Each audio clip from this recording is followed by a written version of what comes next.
Okay, boys and girls, here is the book, The Greedy Triangle by Marilyn Burns and illustrated by Gordon Silveria. So this is the book I was telling you about that's going to go with our lesson from earlier. So here we go. Once there was a triangle that was, as most triangles are, always busy. The triangle spent its time holding up roofs, supporting bridges, making music in a symphony orchestra, catching the wind for sailboats, being slices of pie and halves of sandwiches, and much, much more.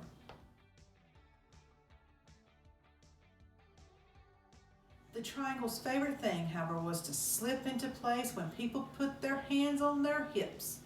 That way, I will always hear the latest news, it said, which I can tell my friends. The triangle's friends liked hearing the news.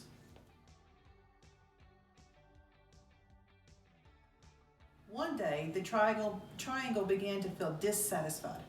I'm tired of doing the same old things, it grumbled. There must be more to life, so the triangle went to see the local shapeshifter. How may I help you? The shapeshifter asked the triangle. I think if I had just one more side and one more angle, said the triangle, my life would be more interesting. That's easy to do, said the shapeshifter. Poof! The shapeshifter turned the triangle into a quadrilateral.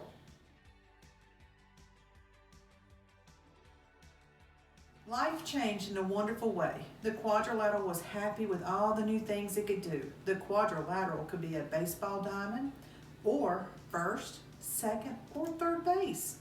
It could take a position on a checkerboard or a chessboard.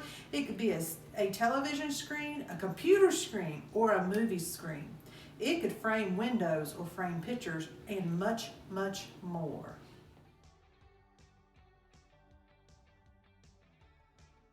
The quadrilateral's favorite thing, however, was to be the pages of a book. I learned so many interesting stories that way, it said, which I can tell my friends.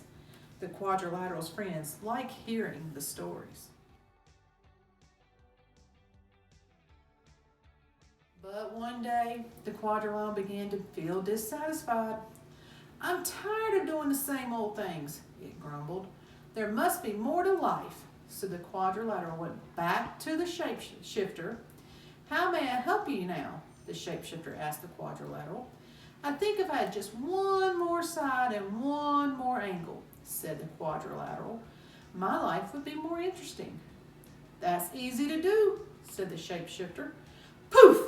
The shapeshifter turned the quadrilateral into a pentagon.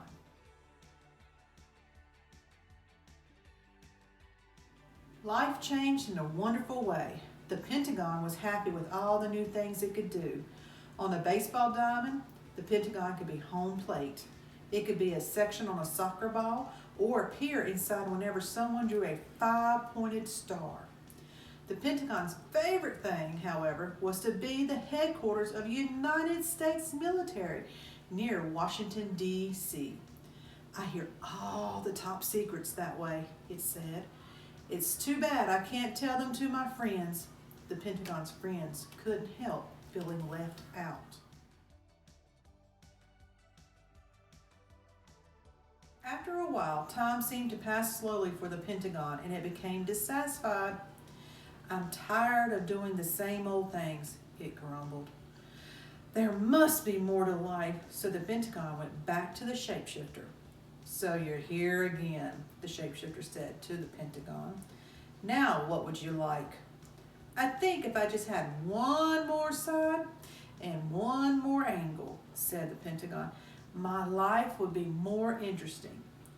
That's easy to do, said the shapeshifter. Poof!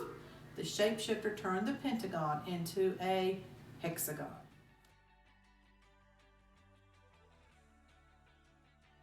Life changed again in a wonderful way. The hexagon was happy with all the new things it could do. The hexagon fit in as floor tiles and houses and patios and fancy crackers at parties and picnics. It worked as the socket of a certain bolts and the prongs of certain wrenches. The hexagon's favorite thing, however, was to be a cell in a beehive. I love watching the bees as they buzz in and out, it said. The hexagon spent so much time in the beehive, it was too busy to talk to its friends. The friends missed the hexagon and couldn't help feeling ignored.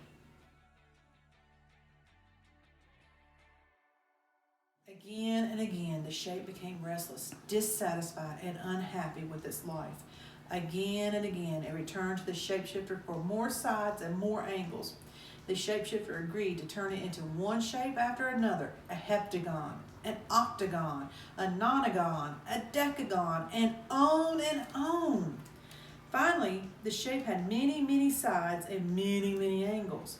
Its sides were so small that it had trouble keeping its balance. Its friends couldn't tell which side was on and began to avoid the shape.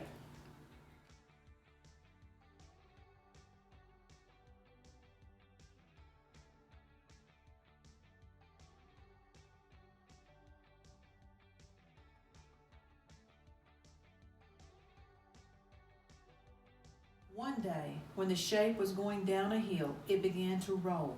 Faster and faster it went, screeching around corners, crashing into fences and trees, colliding with bicycles and terrifying walkers. At last, the shape came to a stop. It felt tired and dizzy, lonely and sad.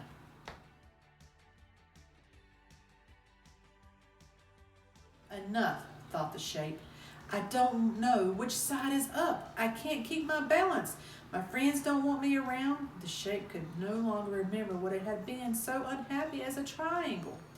Very carefully, it made its way back to the shapeshifter. Aren't you happy yet? The shapeshifter asked. I want to be a triangle again, said the shape. I'm not surprised, said the shapeshifter. Poof! The shapeshifter turned the shape back into a triangle.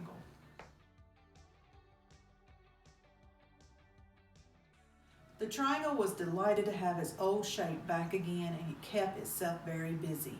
Once again, it held up roofs, supported bridges, made music in a symphony orchestra, caught the wind for sailboats, became slices of pie, halves of sandwiches, and much, much more.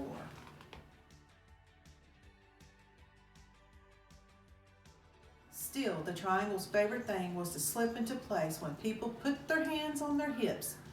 That way I always hear the latest news, it said, which I could tell my friends. Its friends liked hearing the news and were glad the triangle was back in shape again.